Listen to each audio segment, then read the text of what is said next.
Saya juga mau tanya, tapi Bu Susi dulu deh, Bu Susi dulu. Iya, terima kasih, Masya Allah, luar biasa sharingnya pada pagi hari ini, Pak Yonsis. Saya mungkin mau bertanya juga tentang, saya kan insting ya, Pak Yon. Insting itu kemistrinya adalah kebahagiaan dan bersilaturahmi dengan banyak orang gitu ya. Nah, saya ini kan kalau misalnya insting gitu ya, gimana sih caranya supaya saya yang seorang insting ini bisa, kalau sekarang ini kan kita di musim pandemi ini agak sulit juga untuk keluar gitu bersilaturahmi langsung dengan orang lain, Pak Yonnya. Terkadang itu mengganggu saya gitu. Karena kan lebih banyak di rumah. Padahal saya kan kemistrinya tuh harus banyak bertemu dengan banyak orang, kemudian juga membantu banyak orang gitu. Nah, terkadang itu membuat saya tidak nyaman karena setiap hari terus berada di rumah gitu. Nah, apa sih yang harus saya lakukan supaya semua ini juga tidak mengganggu saya untuk beradaptasi dengan yang lainnya gitu, Pak Yon. Baik, ini masalah kondisi daripada lingkungan ya, terutama kondisi Iya, pandemi saat ini. Ya, artinya memang pada saat kondisi pandemi saat ini kita tidak bisa berbau dalam komunitas. Sementara pada prinsipnya orang insting itu adalah kebahagiaannya itu adalah pada saat mereka berbau dengan orang, ya berperan untuk masyarakat. Bisa dia merasakan apa yang dia punya kemampuan itu bisa membantu kepada orang lain, ya intinya begitu, walaupun tanpa pamrih.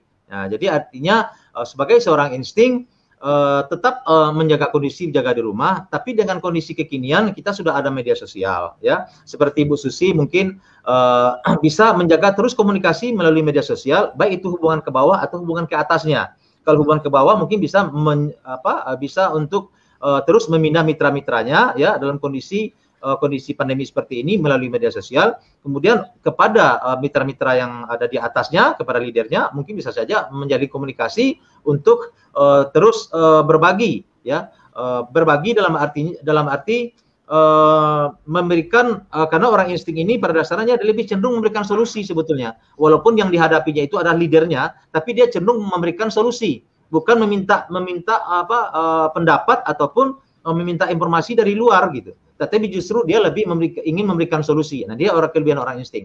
Jadi kalau dia tidak mempunyai kemampuan dalam menjelaskan sesuatu, biasanya sebagai seorang insting, dia akan mencari referensi-referensi sendiri. Dia akan belajar sendiri. Dia tidak banyak bertanya orang insting. Dia akan mencari referensi sendiri. Pada saat dia mendapatkan referensi itu, dia akan berbagi. Baik itu bagi mitra yang ada di bawah, ataupun bagi teman-teman atau leadernya yang ada di atas. Nah, dengan kondisi ini, Bu Susi teruslah menjaga. Kemudian untuk memperbaiki spiritualitasnya, sebagai seorang insting, ya kalau dia merasa jenuh, merasa tak nyaman berada posisi di dalam rumah, ini biasanya temperamennya akan cepat naik karena dia tidak berbaur dengan orang. Nah, jadi pada saat di keluarga biasanya itu akan memberikan gangguan kepada kondisi kejiwaannya yang pada saat ada permasalahan sedikit saja di dalam kondisi keluarga yang ada di rumah umpamanya, itu akan cepat menimbulkan temperamen. Ya, temperamen walaupun itu tidak bersentuhan langsung kepada fisik, tetapi di dalam hatinya itu akan menimbulkan sebuah gangguan kejiwaan. Nah, artinya begini, pada saat orang insting dengan otak reptilnya yang cepat tanggap respon terhadap kondisi-kondisi tertentu yang menimbulkan gangguan terhadap kejiwaannya, temperamennya cepat naik, ya. Walaupun pada saat temperamennya naik, kemudian temperamen itu dikeluarkannya, kemudian dia cepat turun lagi. Terkadang dia pada saat dia temperamennya naik, dia memarahi orang, kemudian beberapa saat setelah terjadi inkubasi di dalam otaknya, dia akan timbul rasa memaafkan kembali gitu. Malahan timbul rasa penyesalan. Nah, ini yang perlu Ibu Susi jaga, jangan sampai temperamennya itu tidak terkontrol, ya, tidak teradaptasikan dalam kondisi tertentu, tetap jaga temperamennya supaya nanti tidak akan terjadi penyesalan setelah temperamen itu dikeluarkan. Apalagi saat ini kita sedang dalam keadaan berpuasa. Demikian Bu Susi. Ya, makasih Pak Yon, Masya Allah luar biasa penjelasannya ya. Memang ini yang saya rasakan Pak Yon ya, kadang karena di rumah terus gitu ya, kadang emosinya naik gitu. Nah, memang benar yang dibilang Pak Yon tadi ya, emosinya tuh kadang memang sesaat gitu. Nah, kemudian setelah saya keluarkan gitu ya, nah itu saya kembali normal kembali gitu. Nah, kemudian yang saya rasakan lagi Pak Yon, untuk yang orang insting ini kan dia spontan ya Pak Yon. Nah, terkadang ada hal-hal yang mengganggu saya gitu ya, misalnya ada di media sosial gitu ya, ada orang yang minta bantuan gitu. Terkadang mungkin teman lama gitu, lama tidak bertemu, tiba-tiba beliau menghubungi saya minta bantuan gitu. Nah, kadang saya belum meneliti, saya itu langsung spontan apakah ini benar teman saya atau bukan gitu. Nah, itu terkadang sering terjadi sama saya sehingga saya sering ketipu, Pak Yon. Nah, itu gimana cara mengatasinya, Pak Yon? Golongan darah Bu Susi apa?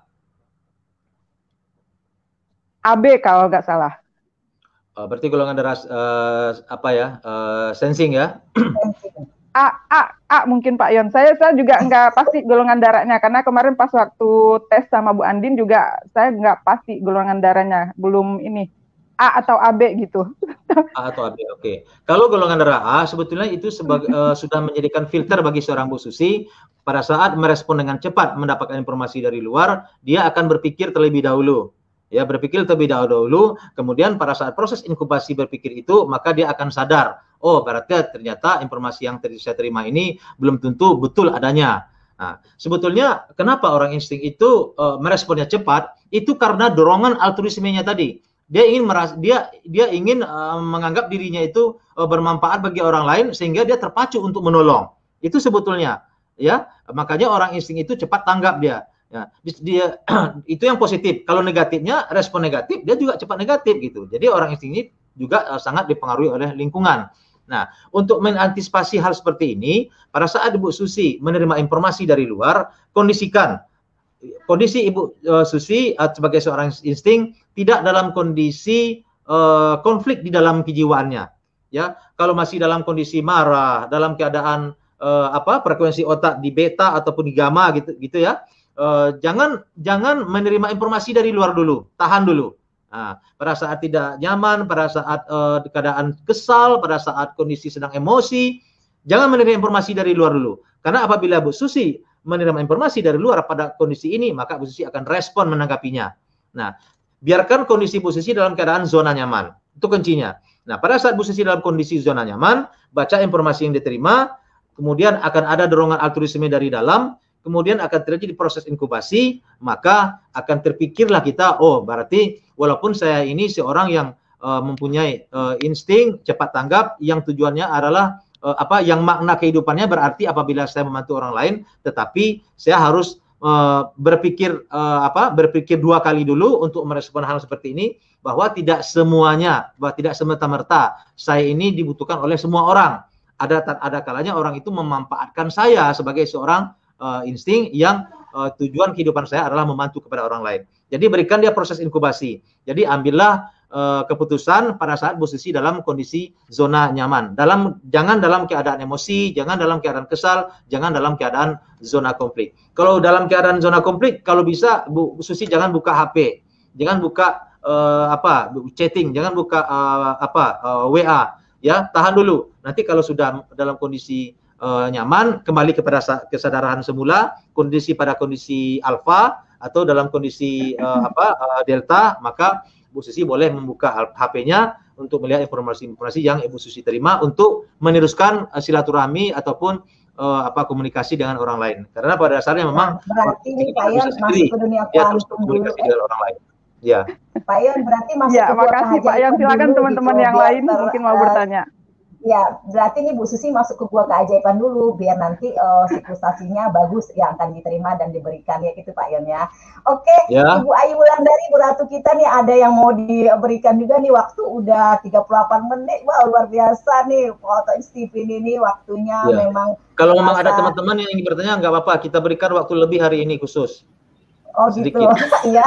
Ya, Bu Ayu dulu nanti baru feeling ya. Ya. Ngalah ya feeling.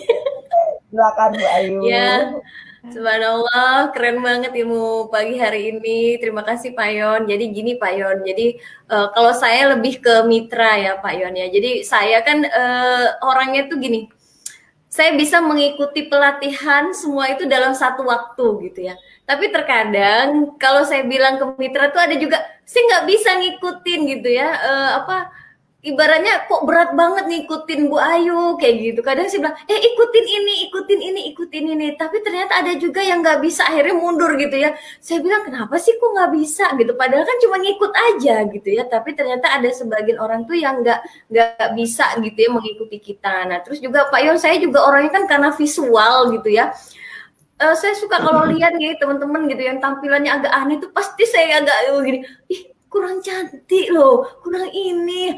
Itu gimana ya Pak Yon mengolah, terus ditambah lagi saya kan orangnya SOP banget, makanya terkesan kalau dengan Bu Ayu nih dipakai alat-alat tentra katanya kayak gitu. Nah itu gimana ya Pak Yon kadang untuk mengolah rasa saya agar bisa menerima nih teman-teman kalau nggak bisa kayak kita gitu loh Pak Yon. Gimana Pak Yon? Baik, orang sensing ini kan berorientasi kepada hasil. Jadi dia ingin orang itu bekerja sesuai dengan kondisi yang dia miliki, ya. Orang sensing ini kan butuh bukti, butuh hasil. Nah sekarang pada saat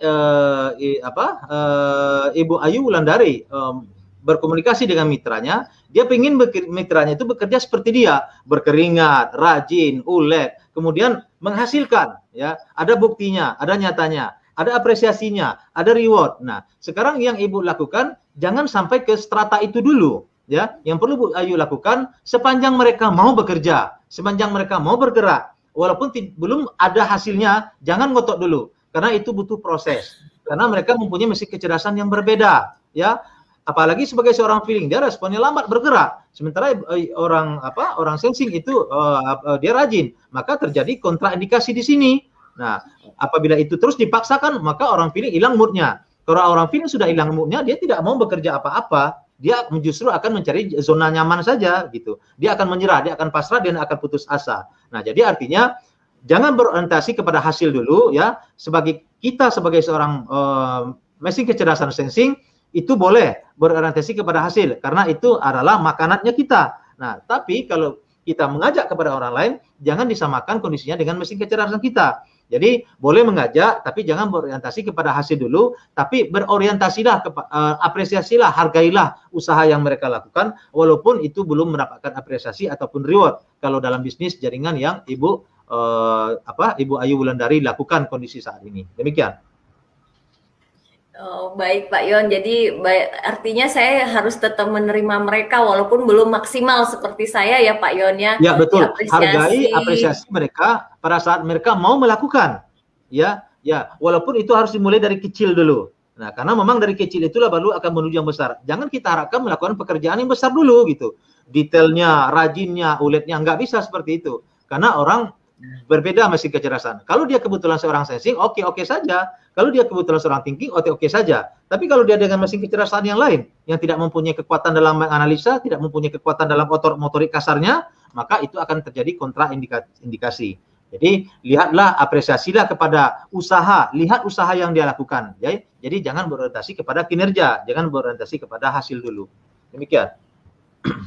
Oke, terima kasih Pak Yon pencerahannya.